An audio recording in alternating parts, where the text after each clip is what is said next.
এটা প্রমাণ করতে হবে। প্রথম শেখ সাহেবকে,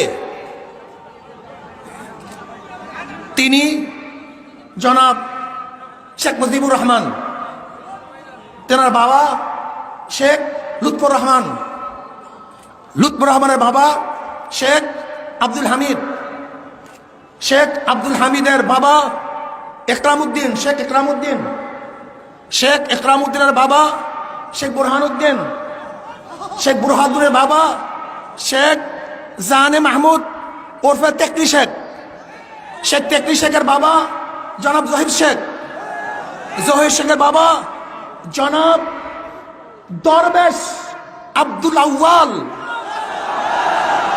যিনি 1463 ইসরাই সালে এই বাংলাদেশে এসেছিলেন ইরাক থেকে ধর্ম প্রচার করার জন্য। সোনারগাঁয়ে তিনি ধর্ম প্রচার করার জন্য এসেছিলেন। তেনার পূর্বপুরুষ সোনারগাঁয় শেখ আব্দুল আউয়াল, যিনি ইরাক থেকে এসেছিলেন, তিনি বাইজিদ বুস্তামি রহমতুল্লাহ আলাইহি একজন শাগরেদ ছিলেন।